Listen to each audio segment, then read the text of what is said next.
Gender is extremely important to improve development results. In fact, it's very simple. Gender equality or women's empowerment is all about development effectiveness. For the bank, gender equality is not a goal by itself. It is an instrument to achieve or to improve poverty reduction, more effective and more equitable poverty reduction. Take a simple example. As we speak, every minute, a woman is dying in one of the client countries, the majority in client countries, during childbirth. 500,000 women die every year during childbirth. The bank has so many health interventions, and the reasons for this childbirth are many. It could be a lack of economic resources to go to facilities. It could be the fact that health facilities are extremely far away. But there are also underlying gender issues that keep women from accessing these health facilities. And unless the bank addresses it in a cohesive manner, taking all these issues into consideration, it's not going to be effective in reducing maternal mortality. So that's one reason why gender is important for development effectiveness. Take another, again, a very simple example, water. UNIFEM estimates that women walk up to 10 to 15 kilometers every day, averaging 8 hours per day, carrying 15 to 20 liters of water on their head. Can you imagine the impact that has on their health, on their time use? I mean, they don't have any time for any productive activities. So when the bank is supporting a water project that provides water to, say, the agricultural fields for economic purposes, it would be very simple and not very expensive to get water also for domestic consumption to some source near the household. It would give them clean water, it would help them to have better sanitation, it would have an impact on the fact, again, there is an estimate that almost 1.5 million children die from lack of sanitation and lack of clean water. So providing water for domestic consumption will have significant effects on the health, on the lives of the poor, and that's why, again, it's important to ensure that when you provide this, to consider gender issues and provide women with much better access to water.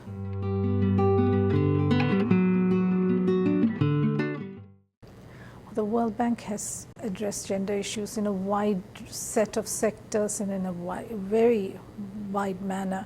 The most immediate one that comes to mind is getting girls into school, getting the gender parity at the primary and secondary education and ensuring that both girls and boys are in school.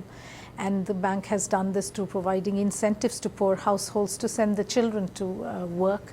It has now started to supporting even boys, because the parity is becoming unfavorable for boys, and therefore trying to support boys from poor households and giving them scholarship in Bangladesh.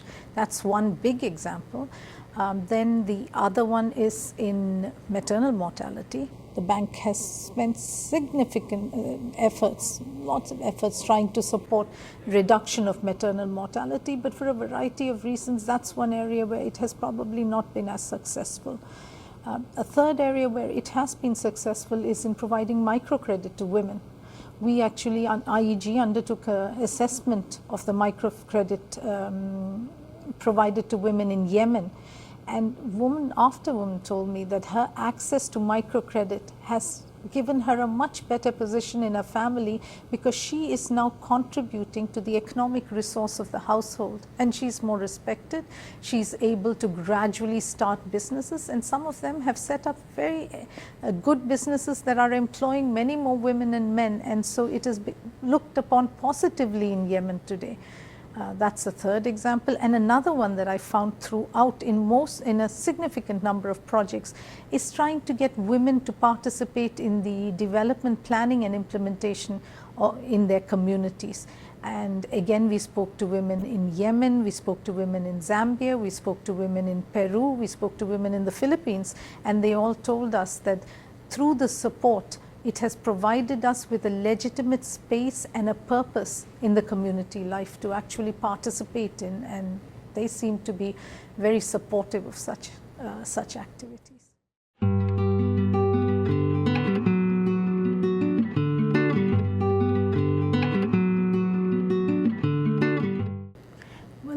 first study of bank support for gender and development was in 1999-2000.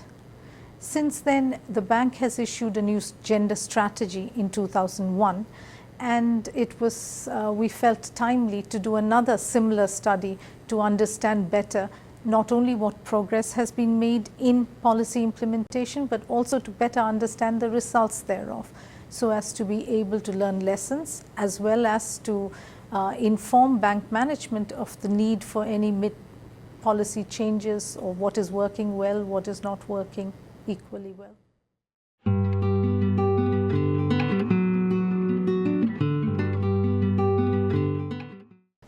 There are several recommendations, but if we have to prioritize, and I would think that the three most important recommendations for the bank in particular, because that's what we have evaluated, would be the need to establish a results framework. That's the first one, establish a results framework. The second important issue would be to ensure a clear accountability framework. The 2001 strategy of the World Bank has a very clear accountability framework, but that needs to be strengthened. So that would be the second recommendation.